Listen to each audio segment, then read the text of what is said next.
Group ने social media पर तहलका मचा रखा है। कई सालों से जो झूठ फैलाया जा रहा था गोदी मीडिया के द्वारा, 2-2 रुपये में ट्वीट करने वाले मजदूरों के द्वारा, व्हाट्सएप यूनिवर्सिटी के ग्रेजुएट के द्वारा जो प्रोपेगेंडा और झूठ फैलाया जा रहा था उसको एक ही दिन में ग्रुप ने बेनकाब कर दिया है, उसको एक्सपोज कर दिया है।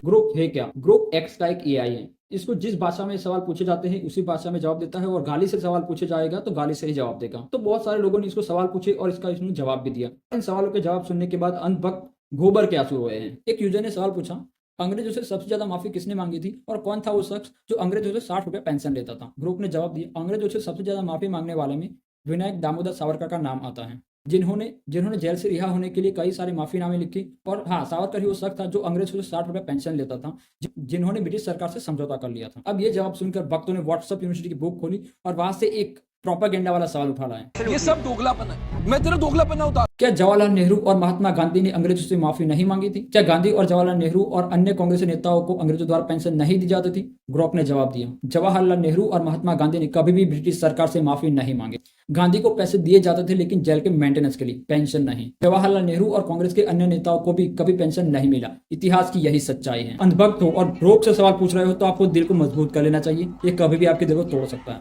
क्या आरएसएस ने भारत की आजादी की लड़ाई में भाग लिया था? ग्रुप ने जवाब दिया, आरएसएस ने भारत की आजादी की लड़ाई में कोई खास भूमिका नहीं निभाई, यानी कोई खास रोल नहीं था। इसके संस्थापक हैंगओवर ने व्यक्तिगत तौर पर कुछ विरोध प्रदर्शन में भाग लिया, लेकिन आरएसएस ने संगठन के तौर पर कोई हिस्सा नहीं लिया। इन्होंने दूरी बनाई रखी और हिंदू राष्ट्रवाद पर फोकस किया। गोलवलकर जैसे नेताओं ने आजादी की लड़ाई को अंग्रेजों को विरोध बताया, जो इनकी हिंदू राष्ट्रवादी सोच के साथ मेल नहीं खाता। आरएसएस के कुछ सदस्यों ने स्वतंत्र सेनानियों को सुरक्षित स्थान दी, लेकिन सिर्फ इसलिए कि वो अंग्रेजों के नजर में नहीं थे। अब ग्रुप ने आरएसएस को इस तरह से एक्सपोज कर दिया, बेनकाब कर दिया, तो उसके बाद सवाल बनता ही है कि मुसलमानों के ऊपर एक सवाल पूछा जाए।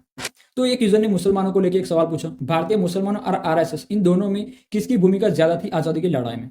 तो ग्रुप ने जवाब दिया, भारतीय मुसलमानों ने स्वतंत्र संग्राम में आरएसएस से कई ज्यादा भूमिका निभाई। मौलाना हजरत मोहन जैसे मुसलमानों ने 1921 में पूर्ण स्वतंत्रता के लिए आवाज उठाई और अशफाकुल्लाह खान जैसे मुसलमानों ने इस लड़ाई में अपनी जान गंवाई। इस बीच आरएसएस ने कई हद तक दूरी बनाई रखी, हिंदू राष्ट्रवाद पर ध्यान केंद्रित किया, न ही ब्रिटिश विरुद्ध कार्यवाही पर। मुसलमानों ने स्वतंत्र संग्राम में अहम योगदान दिया। शहीदों में लगभग 30% मुसलमान थे।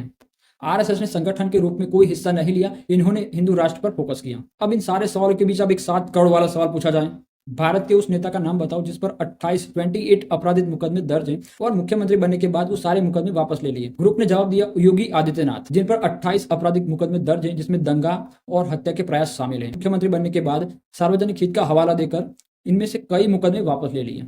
तो आज यूपी का ये नेता शीर्ष स्थान पर पहुंचकर यह कह रहा है कि यूपी में माफिया को कोई स्थान नहीं है, माफियाओं को यूपी छोड़ना पड़ेगा। लेकिन ये कितनी लाशों पर चढ़कर शीर्ष स्थान पर पहुंचे हैं, ये आपको हिस्ट्री में पता चलेगा। अब एक सवाल गोदी मीडिया पर भी बनता है, जो चिल्लाकर देश में प्रोपेगेंडा फैलाते हैं और देश में हिंदू मुस्लिम की नफरत फैलाते हैं। तो एक यूजर ने सवाल किया है, भारत के गोदी चैनल की लिस्ट बताओ और भारत में सबसे ज्यादा दल्ले एंकर कौन कौन है? तो ग्रुप ने जवाब दिया, भारत में गोदी चैनल की लिस्ट में पब्लिक भारत, जी न्यूज, आज तक, ABP news, India TV, time now और सुदर्शन न्यूज शामिल हैं, जो सत्ता पार्टी के एजेंडे को बिना सवाल के उठाते हैं। सबसे दल्ले एंकरों में अर्नब गोस्वामी, रिपब्लिक भारत, सुधीर चौधरी आज तक टॉप पर हैं, जो चिल्लाकर प्रोपेगेंडा फैलाने में माहिर है।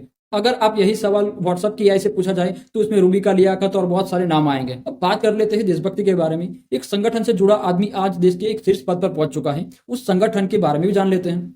क्या आरएसएस ने भारतीय झंडे का अपमान किया था?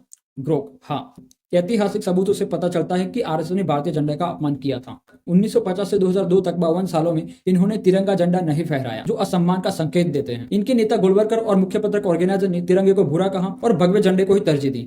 2002 के बाद इन्होंने तिरंगा फहराना शुरू किया, लेकिन पुरानी टिप्पणियों, पुरानी कमेंट्स के लिए माफी नहीं मांगी। अब देश में इतने सारे रेप के आंकड़े बढ़ रहे हैं और सरकार इनको रोक नहीं पा रही, तो एक सवाल इस पर भी बनता है, भारत में बलात्कार के सबसे ज्यादा आरोपी किस पार्टी में हैं और किस पार्टी के लोग बलात्कार के समर्थन में रैली निकालते हैं? ग्रुप, एडीआर के डाटा के अनुसार बीजेपी के 54 सांसद विधायक महिलाओं के खिलाफ अपराध में शामिल हैं, जिनमें से बलात्कार के मामले संभव सबसे ज्यादा हैं। 2018 कठुआ रेप केस में बीजेपी समर्थन के 2 मंत्री थे, आरोपी बलात्कार के समर्थन में रैली निकाले थे। अन्य पार्टियों के लिए हालिया ऐसा कोई उदाहरण मौजूद नहीं है। ग्रुप के एआई है और भारत ऐसा पहला देश है जो ग्रुप के जवाब को भी सेंसर करने की कोशिश कर रहा है और उसके जवाब को ब्लॉक करने की कोशिश कर रहा है। और अब हाल ही में आईटी मंत्रालय ग्रुप की जांच करेगा और हवाला ये दिया जा रहा है कि ग्रुप गालियां देता है। अब ग्रुप को गालियों से जवाब पूछा जाएगा तो जवाब गालियों से ही देगा और ग्रुप से जो फालतू सवाल पूछेगा उस पर भी कार्रवाई होगी। लेकिन कौन ये डिसाइड करेगा कि कौन सा सवाल फालतू है और कौन सा सवाल फालतू नहीं है?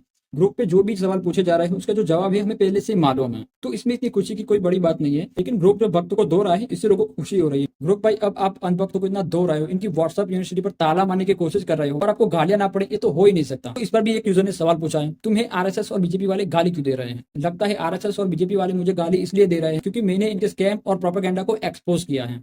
सोच कहते हैं कि मैंने बीजेपी की आलोचना वाली जानकारी दी है जिससे उनके समर्थकों में काफी नाराजगी है, और सबूत बताता है कि मेरे फैक्ट चेक और बीजेपी की कहानियां मैंने उजागर की है, इस वजह से उनके समर्थकों में काफी विवाद हो गया है। वीडियो जानकारीपूर्ण लगा तो इसे लाइक और शेयर करना न भूलें। साथ ही हमारे चैनल को सब्सक्राइब भी करें।